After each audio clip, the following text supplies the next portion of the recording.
Kita dihidupkan sampai hari ini sekedar untuk diingatkan, hei, waktu kamu barangkali singkat, ya, sebentar lagi pulang, ya, sebentar lagi mungkin meninggal, yang tidak kamu ketahui kapan, barangkali keluar dari sini bisa pulang. Ya. Karena itu saat Allah memberikan kesempatannya, tolong jangan sia-siakan. Ya. Cobalah Anda diam sejenak, kemudian beristighfar kepada Allah, ingat dosa-dosa kita. Maaf, berapa kali mata ini salah pandang, berapa kali lisan salah bertutur. Barangkali Anda yang jadi suami, berapa kali telah marah pada yang tidak pada tempatnya, keliru berucap, ya.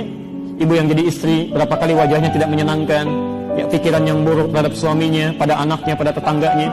Yuk, sebelum diwafatkan coba ingat-ingat dulu itu. Ya. Belajar untuk menangis, ya. Jangan terlalu banyak tertawa, belajar untuk menangis. Coba malam ini menangis, ya. Tak mampu besok, tak mampu lagi besok, ya. Kalau tidak mampu lagi, coba tangisi diri kita yang belum bisa menangis, ya. Kita insya Allah ada kebaikan-kebaikan bisa didapatkan, ya. Anda kaya, itu tidak dilarang. Yang tidak boleh itu merasa lebih, merasa kaya dibandingkan dengan orang. Anda punya kedudukan, boleh.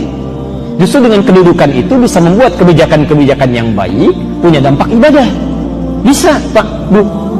Tapi yang salah, merasa lebih dengan kedudukannya, sehingga berbuat zalim, sombong, bisa terjadi. Punya ilmu, boleh. Yang salah itu merasa lebih dengan ilmunya, yang lain kecil semua. Ini yang jadi bahaya. Kan saya sering ibaratkan, ya, orang sombong itu seperti orang yang naik ke puncak yang tinggi. Dia sendirian naik, kemudian dia melihat ke bawah, orang kelihatannya kecil semuanya itu, ya. Dia lupa bahwa orang di bawah pun melihat dia juga kecil di atas.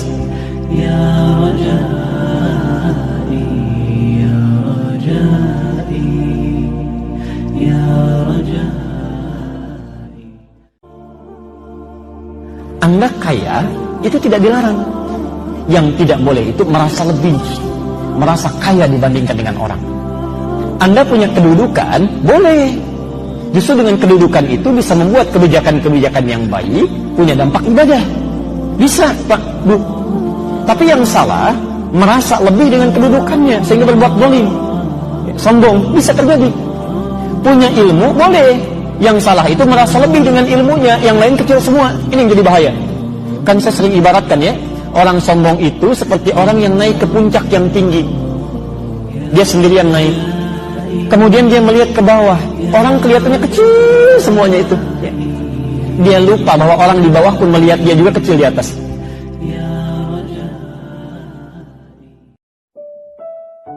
Sebenarnya sederhana hidup itu, kayak celaan. Kenapa nggak pada pengen dicela? Kita itu nggak akan bebas dari celaan.